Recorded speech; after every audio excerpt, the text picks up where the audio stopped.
And I'm going to give you an example of that happened that was in my life about long-term chronic stress. Um, my mother was ill, and I've talked about my mom a lot in other episodes because she was an incredible woman. But her passing was very stressful for me because I'm the one who made the decision to remove her from life support because her life, the doctors were like, there's no hope. And she never wanted to linger like that. And I didn't want her to linger like that. I was the one sitting next to her for a week, 2 weeks, somewhere around in there. I honestly don't remember. Um, but it was a lot of long-term stress before and after her death. And I just felt like I was, as Susan said earlier, walking through sludge. It was hard to get out of bed. I didn't feel good. And, I know I was going through the grieving process. And what truly helped was doing energy work, having a Reiki session, having other the modalities are escaping me right now. And it doesn't matter.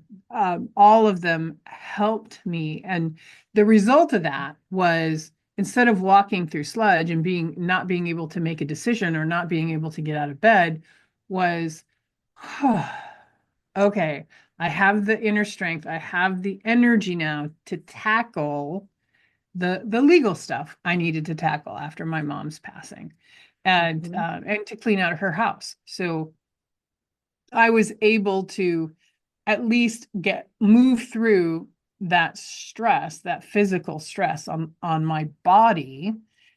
And that helped me release the brain fog so that I could do what I needed to do. Right.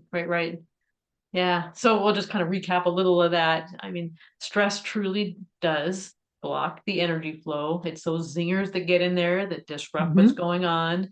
It affects our energetic flow, which is, the meridian flow. We call that. It's kind of these lines of energy that flow through our body. It affects our organs, wherever those stressors are held, if it's held in your gut, if it's held in your liver, it disrupts that flow and that health of those areas. We said, Mm-hmm. it can be these, kind of dense balls of energy that you talked about the adrenals. When those, they still sit on top of your kidneys and they are our energy centers in a way, and they really do affect our higher energy and how we're able to, in an upbeat and proactive way, work through life. And Yeah. so, wherever these dense energy balls show up in our body, those areas are impacted.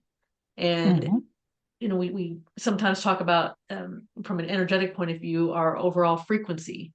So every organ, our whole system has, frequencies associated with them, and we want those to be as raised and high as possible because that's demonstrates and shows good, good health, good movement. Things are really, up and flowing positively, but stress will lower that overall frequency, just making it hard to be physically healthy, but also joyful and inspired. So that's why, addressing this and sharing kind of the impact is it was such an important thing for us to be able to share with you today.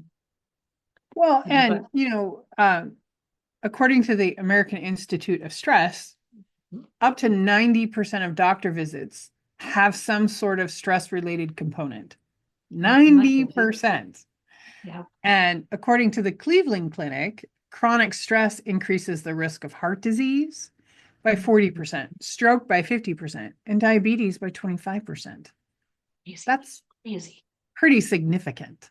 Mm-hmm. And people under stress have what's called a lower heart rate variability, Variability. indicating, so what it does is it indicates poor adaptability.